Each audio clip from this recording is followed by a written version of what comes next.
ದಕ್ಷಿಣ Africa ವಿರುದ್ಧ team India ಅದ್ಭುತವಾದಂತ ಗೆಲುವನ್ನ ಸಾಧಿಸಿದೆ. ಅದು ಯಾವ ರೀತಿಯಾದಂತ ಗೆಲುವು ಅಂತಂದ್ರೆ 1 ರನ್ ಅಲ್ಲ 2 ರನ್ ಬರೋಬ್ಬರಿ 101 ರನ್ ಅಂತರದಿಂದ ಗೆಲುವನ್ನ ಸಾಧಿಸೋದು ಅದು T20 ಮ್ಯಾಚ್ ಅಲ್ಲಿ ಅಂದ್ರೆ ಅದು ನಿಜವಾಗ್ಲೂ ಕೂಡ ಗ್ರೇಟ್ ಅಚೀವ್ಮೆಂಟ್. ಆ ಸಾಧನೆಯನ್ನ ಭಾರತ ಮಾಡಿದೆ. ಆ ಭಾರತದ ಬೌಲರ್ಗಳಿಗೆ ಈ ಕ್ರೆಡಿಟ್ ಸಂಪೂರ್ಣವಾಗಿ ಸಲ್ಲುತ್ತೆ. ಅದರಲ್ಲೂ ಕೂಡ ಹಾರ್ದಿಕ್ ಪಾಂಡ್ಯಗೆ ಸಲ್ಲುತ್ತೆ. ಪ್ರಶ್ನೆ ಇರೋದು ಮತ್ತೆ ಬ್ಯಾಟಿಂಗ್ ತಮ್ಮ ಕಳಪೆ ಬ್ಯಾಟಿಂಗ್ ಅನ್ನ ಮುಂದುವರಿಸಿದ್ದಾರೆ. ಅದು ಲೀಡಿಂಗ್ ಫ್ರಮ್ ದ ಫ್ರಂಟ್ ಅನ್ನೋ ರೀತಿಯಾಗಿ ಕ್ಯಾಪ್ಟನ್ ಸೂರ್ಯಕುಮಾರ್ ಯಾದವ್. ಇದು ನಿಜವಾಗ್ಲೂ ಕೂಡ ಕಾಡ್ತಿರುವಂತ ಬಹುತೇಕ ಪ್ರೇಕ್ಷಕರ ಮತ್ತು ವಿಶ್ಲೇಷಕರ ಪ್ರಶ್ನೆ ಆಗಿದೆ. ಅದರ ಜೊತೆಗೆ ನೀವು ಶುಭ್ಮನ್ ಗಿಲ್ಲನ್ನ ಯಾಕೆ ಪದೇ ಪದೇ ಒತ್ತಾಯ ಮಾಡಿ T20 ಮ್ಯಾಚ್ಗೆ ಆಟ ಆಡಿಸ್ಲಿಕ್ಕೆ ಅವಕಾಶವನ್ನ ಮಾಡ್ಕೊಡ್ತಾ ಇದ್ದೀರಿ? ಅಫ್ಕೋರ್ಸ್ ಶ್ರೇಷ್ಠವಾದಂತ ಬ್ಯಾಟ್ಸ್ಮನ್, ಅದರಲ್ಲಿ ಯಾವುದೇ ರೀತಿಯಾದಂತ ಡೌಟ್ ಇಲ್ಲ. ಟೆಸ್ಟ್ ಮ್ಯಾಚ್ ಅಲ್ಲಿ ಅದರಲ್ಲೂ ಕೂಡ ಓವರ್ಸೀಸ್ ಅಲ್ಲಿ ಇಂಗ್ಲೆಂಡ್ ಅಲ್ಲಿ ಆಡಿದಂತ ರೀತಿ ಬಗ್ಗೆ ಎಲ್ಲರೂ ಕೂಡ ಮೆಚ್ಚುಗೆಯನ್ನು ವ್ಯಕ್ತಪಡಿಸ್ತಾರೆ. ಆದ್ರೆ ಅವರನ್ನ 3 ಫಾರ್ಮೆಟ್ ಅಲ್ಲಿ ಆಡಿಸ್ಬೇಕು ಅನ್ನುವಂಥ ಜಿದ್ದು ಯಾಕೆ? ಬೇರೆ ಯಾವ ಆಟಗಾರರಿಗೂ ಇಲ್ಲದೆ ಇರುವಂತ ಆ ಮೀಸಲಾತಿ ಇವ್ರಿಗೆ ಯಾಕೆ ಅವಕಾಶ ಕೊಡ್ತಾ ಇದ್ದೀರಿ ಅನ್ನೋದು ಸಹಜವಾಗಿ ಮೂಡುತ್ತೆ.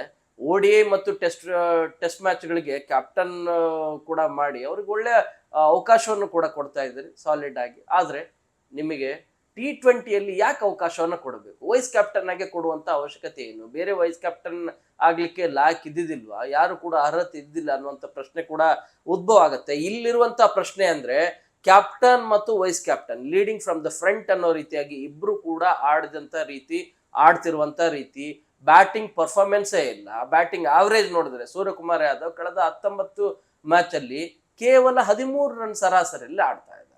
ಸೊ ಈ ರೀತಿಯಾಗಿ ಒಬ್ಬ ಶ್ರೇಷ್ಠ ಬ್ಯಾಟ್ಸ್ಮನ್ ಬಹಳ ಸ್ಪೀಡ್ ಆಗಿ ಅಂದ್ರೆ ಫಾಸ್ಟೆಸ್ಟ್ 1000 ರನ್ ಕಡಿಮೆ ಪಂದ್ಯಗಳಲ್ಲಿ ಆಡಿದಂತ ಖ್ಯಾತಿ ಯಾರಿಗಾದ್ರೂ ಇದೆ ಅಂದ್ರೆ ಅದು Suryakumar Yadav, no doubt. Specialist T20 batsman. ಆದ್ರೆ ಕಳೆದ 19 ಮ್ಯಾಚ್ ಅಲ್ಲಿ ಆಡಿದಂತ ರೀತಿ ಈಗ ಎಲ್ರೂ ಕೂಡ ಪ್ರಶ್ನೆ ಮಾಡ್ತಾ ಇದೆ. ಯಾಕಂದ್ರೆ ಬೆಂಚ್ ಮಾರ್ಕ್ ಆ ರೀತಿಯಾಗಿದೆ. ನಿಮ್ ಬೆಂಚ್ ಮಾರ್ಕ್ ಅಲ್ಲಿ ಇನ್ನಿಂದ ಆಡ್ತಿರೋರು ಹೊಸ ಅವಕಾಶಕ್ಕಾಗಿ ಕಾಯ್ತಿರುವಂತ ಬ್ಯಾಟ್ಸ್ಮನ್ಗಳಲ್ಲ.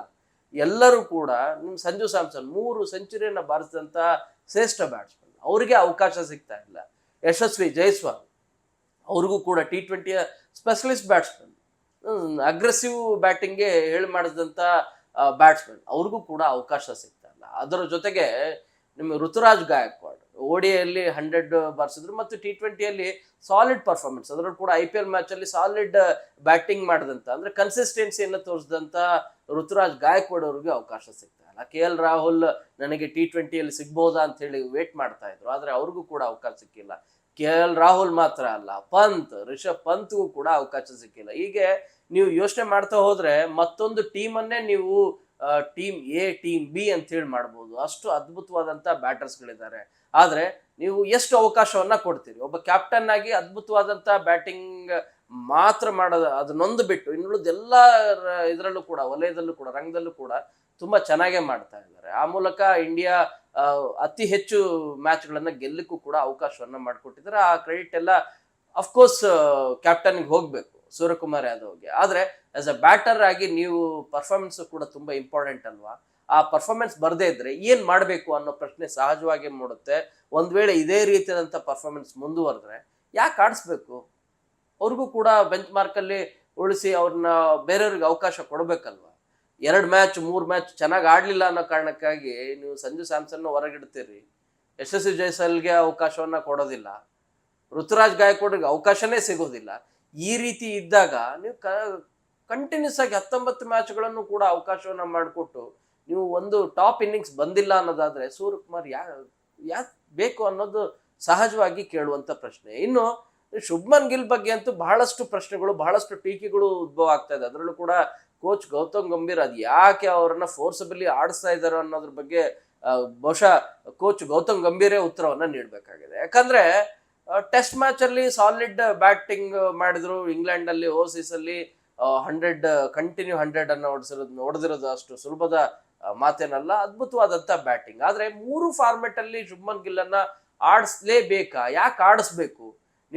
ನೀವೇ ಹೇಳ್ತೀರಾ ಎಲ್ಲಾ ಬ್ಯಾಟ್ಸ್ಮನ್ ಒಬ್ಬೊಬ್ಬ ಸ್ಪೆಷಲಿಸ್ಟ್ ಬ್ಯಾಟ್ಸ್ಮನ್ T20ಗೆ ಸೂರ್ಯಕುಮಾರ್ ಯಾದವ್ರನ್ನ ಫಿಕ್ಸ್ ಮಾಡೋದಾದ್ರೆ, ಶ್ರೇಯಸ್ ಅಯ್ಯರ್ನ ODI ಮ್ಯಾಚ್ಗೆ ನೀವು ಪ್ರಿಫರ್ ಮಾಡೋದಾದ್ರೆ, ನೀವು ಶುಭ್ಮನ್ ಗಿಲ್ ಅನ್ನು ಕೂಡ ಟೆಸ್ಟ್ ಮ್ಯಾಚ್ಗೆ ಯಾಕೆ ಪ್ರಿಫರ್ ಮಾಡಲ್ಲ? ಹೋಗ್ಲಿ, ಟೆಸ್ಟ್ ಮ್ಯಾಚ್ಗೂ ಮತ್ತು ಒನ್ ಡೇಗೂ ಅವ್ರನ್ನ ಪ್ರಿಫರ್ ಮಾಡೋದಾದ್ರೆ T20ಗೂ ಕೂಡ ಅವ್ರನ್ನ ಮತ್ತೆ ಯಾಕೆ ಪ್ರಿಫರ್ ಮಾಡ್ತಾ ಇದ್ದೀರಿ? ಈ ಪ್ರಶ್ನೆ ಸಹಜವಾಗಿ ಮೂಡುತ್ತೆ. ಒಬ್ಬರಿಗೆ ಒಂದು ನ್ಯಾಯ, ಇನ್ನುಳಿದಂತ ಬ್ಯಾಟ್ಸ್ಮನ್ಗಳಿಗೆ ಎಲ್ರಿಗೂ ಕೂಡ ಒಂದು ನ್ಯಾಯನ? ಇದ್ಯಾವ ಸೀಮೆ ನ್ಯಾಯ ಅನ್ನೋದು ಸಹಜವಾಗಿ ಮೂಡುತ್ತೆ. ಹೋಗ್ಲಿ, T20 ಏನಾದ್ರು ಚೆನ್ನಾಗಿ ಆಡ್ತಾ ಇದ್ದಾರೆ ಅಂದ್ರೆ ಶುಭ್ಮನ್ ಗಿಲ್ನ ಪರ್ಫಾರ್ಮೆನ್ಸ್ T20 ಮ್ಯಾಚ್ ಅಲ್ಲಿ ಕಳೆದ 1 ವರ್ಷದಲ್ಲಿ ಅದ್ಭುತವಾದಂತ ಹೇಳಿಕೊಳ್ಳುವಂತ ಬ್ಯಾಟಿಂಗ್ ಬಂದಿಲ್ಲ, ಮತ್ತು ಅವರ ಬ್ಯಾಟಿಂಗ್ ಆವರೇಜು ಕೂಡ ತುಂಬಾನೇ ಕಡಿಮೆ ಇದೆ. ಸೊ ಈ ರೀತಿ ಇದ್ದಾಗ 3 ಸೆಂಚುರಿಯನ್ನ ಬಾರಿಸಿದಂತ ಸಂಜು ಸ್ಯಾಮ್ಸನ್ ಓಪನಿಂಗ್ ಬ್ಯಾಟ್ಸ್ಮನ್ ಅದ್ಭುತವಾಗಿ, ಈ ಹಿಂದೆ ಅಭಿಷೇಕ್ ಶರ್ಮಾ ಮತ್ತು ಸಂಜು ಸ್ಯಾಮ್ಸನ್ ಹಾಟ್ ಫೇವರೇಟ್ ಆಗಿದ್ರು ಓಪನರ್ ಆಗಿ, ಇಂಡಿಯಾದ ಓಪನರ್ ಆಗಿ ಸಾಕಷ್ಟು ಹಲವು ಸಾಧನೆಗಳನ್ನು ಕೂಡ ಮಾಡಿದ್ರು. ಇಬ್ರು ಕೂಡ ಚೆನ್ನಾಗಿ ಆಡ್ತಾ ಇದ್ರು. ಆ ಪೇರ್ ಅನ್ನ ಹೊರತುಪಡಿಸಿ ಈಗ ನೀವು ಶುಭ್ಮನ್ ಗಿಲ್ ಅನ್ನ ನೀವು ಓಪನರ್ ಆಗಿ ಮಾಡ್ತಾ ಇದ್ರಿ. ಯಾಕೆ ಈ ರೀತಿಯಾದಂತ ಅನಿವಾರ್ಯತೆ ಏನಿತ್ತು ಅನ್ನೋ ಪ್ರಶ್ನೆ ಸಹಜವಾಗಿ ಮೂಡುತ್ತೆ. ಸಂಜು ಸ್ಯಾಮ್ಸನ್ ಯಾವುದೋ ಒಂದು ಮ್ಯಾಚ್ ಚೆನ್ನಾಗಿ ಆಡಿಲ್ಲ ಅನ್ನೋ ಕಾರಣಕ್ಕಾಗಿ ಅವ್ರನ್ನ ಬೆಂಚ್ ಮಾರ್ಕ್ ಅಲ್ಲಿ ಕೂಡಿಸ್ತೀರ ಅನ್ನೋದಾದ್ರೆ, ಶುಭ್ಮನ್ ಗಿಲ್ ಅನ್ನು ಕೂಡ ಸತತವಾಗಿ ಒಂದು 4-5 ಮ್ಯಾಚ್ ಚೆನ್ನಾಗಿ ಆಡದೇ ಇದ್ರು ಕೂಡ ಅವರನ್ನ ಯಾಕೆ ಬೆಂಚ್ ಮಾರ್ಕ್ ಕೂಡಿಸೋ ಅವಕಾಶವನ್ನ ಮಾಡ್ಕೊಡ್ತಾ ಇಲ್ಲ? ಒಬ್ರಿಗೊಂದ್ ನ್ಯಾಯ ಇನ್ನೊಬ್ರಿಗೊಂದ್ ನ್ಯಾಯ ಮಾಡೋದು ಸರಿಯಲ್ಲ ಅಲ್ವಾ? ಈ ಮೂಲಕ ಸಂಜು ಸ್ಯಾಮ್ಸನ್ ನ ಕರಿಯರ್ನೇ ಆಲ್ಮೋಸ್ಟ್ ಹಾಳು ಮಾಡುವಂತ ಸಿಚುವೇಶನ್ ನಿರ್ಮಾಣ ಆಗಿದೆ ಅಲ್ವಾ? ಇನ್ನು ಜೈಸ್ವಾಲ್ಗೆ ಟೆಸ್ಟ್ ಮ್ಯಾಚ್ ಅಲ್ಲಿ ಅವಕಾಶ ಸಿಗ್ತಾ ಇದೆ. ಮೊನ್ನೆ ಶ್ರೇಯಸ್ ಅಯ್ಯರ್ ಇಲ್ದೇ ಇರೋ ಕಾರಣಕ್ಕಾಗಿ ಓಡಿಯಲ್ಲೂ ಕೂಡ ಅವಕಾಶ ಸಿಕ್ತು, ಅದನ್ನ ಪ್ರೂವ್ ಮಾಡ್ಕೊಂಡ್ರು ಕೂಡ. ಆದ್ರೆ T20ಗೆ ಹೇಳಿ ಮಾಡಿಸಿದಂತ ಬ್ಯಾಟ್ಸ್ಮನ್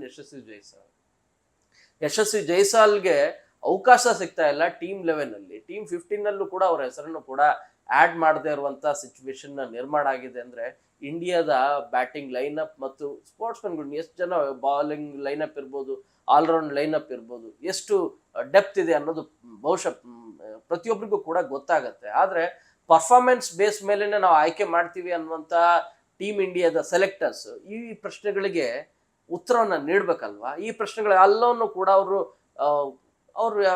ಕಡೆಗಣ್ಣನ್ನೇ ತೆಗೆದುಕೊಳ್ತಾ ಇದ್ರು. ಅವ್ರು ಅದನ್ನ ಆಡೇ ಮಾಡ್ಕೊಡ್ತಾ ಇಲ್ಲ ಅಂತ ಅನ್ಸುತ್ತೆ. ಈ ರೀತಿ ಮಾಡೋದು ಎಷ್ಟು ಸರಿ ಅನ್ನೋದು ಸಹಜವಾಗಿ ಮೂಡುತ್ತೆ. ಇಲ್ಲಿ ಸೂರ್ಯಕುಮಾರ್ ಯಾದವ್ರನ್ನ ನಾನು ಕ್ರಿಟಿಸೈಸ್ ಮಾಡ್ತಾ ಇಲ್ಲ, ಆದ್ರೆ ಅವ್ರ ಬ್ಯಾಟಿಂಗ್ ಪರ್ಫಾರ್ಮೆನ್ಸ್ ಬರ್ತಿಲ್ಲ ಅನ್ನೋದನ್ನ ಬಹಳ ಸ್ಪಷ್ಟವಾಗಿ ಗಮನಕ್ಕೆ ತರುವಂತ ಕೆಲಸ ಮಾಡ್ತೀನಿ. ಬಹುಶಃ ಮುಂದಿನ ಮ್ಯಾಚ್ಗಳಲ್ಲಿ ಸೂರ್ಯಕುಮಾರ್ ಯಾದವ್ ಅವಕಾಶ, ಅವ್ರಿಗೆ ಒಳ್ಳೆ ಬ್ಯಾಟಿಂಗ್ ಪರ್ಫಾರ್ಮೆನ್ಸ್ ಸಿಗಬಹುದಾಗಿದೆ. ಆದ್ರೆ ಈ ಹಿಂದಿನ 19 ಮ್ಯಾಚ್ಗಳಲ್ಲಿ ಅವ್ರು ಆಡಿದಂತ ರೀತಿ ಇದೆಯಲ್ಲ, ಸರಾಸರಿ 13 ರನ್ನಲ್ಲಿ 222 ರನ್ ಮಾತ್ರ ಹೊಡೆದಿರೋದು. ಸೊ ಈ ರೀತಿಯಾಗಿ ಹೋದ್ರೆ ಅವ್ರನ್ನು ಕೂಡ ಯಾಕೆ ಬೆಂಚ್ ಮಾರ್ಕ್ ಕೂಡಿಸ್ಬಾರ್ದು? ಅವ್ರಿಗೂ ಕೂಡ ಬೇರೆಯವ್ರಿಗೆ ಅವಕಾಶ ಯಾಕೆ ಕೊಡಬಾರ್ದು? ವೇಟ್ ಮಾಡ್ತಿರುವಂತ ಸಂಜು ಸ್ಯಾಮ್ಸನ್ ಯಾಕೆ ಅವಕಾಶ ಕೊಡಬಾರ್ದು? ಈ ಹಿಂದೆನೂ ಕೂಡ ಸಾಕಷ್ಟು ಬಾರಿ ಅವಕಾಶಗಳು ಕೈ ತಪ್ಪಿದಾವೆ ಸಂಜು ಸ್ಯಾಮ್ಸನ್. ನತದೃಷ್ಟ ಸಂಜು ಸ್ಯಾಮ್ಸನ್ ಅಂತಾನೆ ತುಂಬಾ ಆ ಹಣೆಪಟ್ಟಿಯನ್ನು ಹೊತ್ಕೊಳ್ಬೇಕಾದಂತ ಪರಿಸ್ಥಿತಿ ನಿರ್ಮಾಣ ಆಗಿದೆ.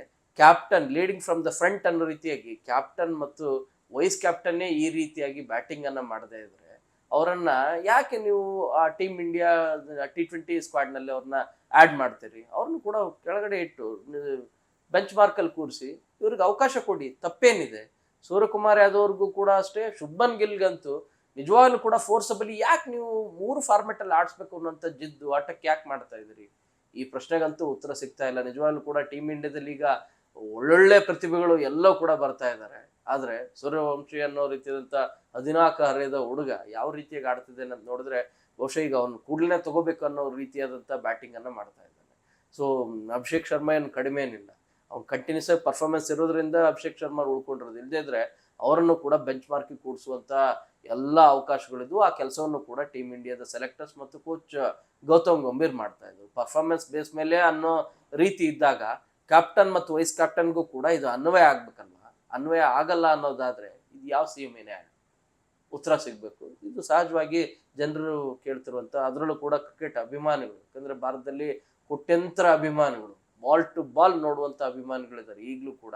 ಸೊ ಎಲ್ಲ ಅಭಿಮಾನಿಗಳ ಪರವಾಗಿ ಪ್ರಶ್ನೆಯನ್ನ ಮಾಡ್ತಾ ಇದ್ದೀನಿ. ಹಾಗಂತ ಹೇಳಿ ನಾನು ಸೂರ್ಯಕುಮಾರ್ ಯಾದವ್ರನ್ನ ಕ್ರಿಟಿಸೈಸ್ ಮಾಡ್ತಾ ಇಲ್ಲ, ಶುಭ್ಮನ್ ಗಿಲ್ನು ಕೂಡ ಕ್ರಿಟಿಸೈಸ್ ಮಾಡ್ತಾ ಇಲ್ಲ. ಪರ್ಫಾರ್ಮೆನ್ಸ್ ಬಂದಿಲ್ಲ ಅನ್ನೋದಾದ್ರೆ ಬೆಂಚ್ ಮಾರ್ಕ್ ಅಲ್ಲಿ ಕೂತಿರುವಂತವ್ರಿಗೂ ಕೂಡ ಅವಕಾಶ ಸಿಗ್ಬೇಕಲ್ವಾ? ಆ ಪ್ರಶ್ನೆಗೆ ಲಾಯಕ್ ಇದೆ ಅಂತ ಹೇಳಿ ನಾನು ಭಾವಿಸ್ತೇನೆ. ನಿರ್ಭೀತ, ನಿಷ್ಪಕ್ಷಪಾತ, ವಿಶ್ವಾಸಾರ್ಹ ಸುದ್ದಿಗಳಿಗೆ ಮತ್ತೊಂದು ಹೆಸರಾಗಿರೋ News18 ಕನ್ನಡ ಈಗ ಆಪ್ನಲ್ಲೂ ಲಭ್ಯ ಇದೆ. ದಯವಿಟ್ಟು ಇಲ್ಲಿರೋ QR ಕೋಡ್ ಅನ್ನ ಸ್ಕ್ಯಾನ್ ಮಾಡಿಕೊಂಡು ಆಪ್ ಡೌನ್ಲೋಡ್ ಮಾಡೋದಕ್ಕೆ ಮರಿಬೇಡಿ. ನಿಮ್ಮ ಬೆಂಬಲ ಹೀಗೆ ಸದಾ ನಮ್ಮೊಂದಿಗಿರಲಿ. ಧನ್ಯವಾದ.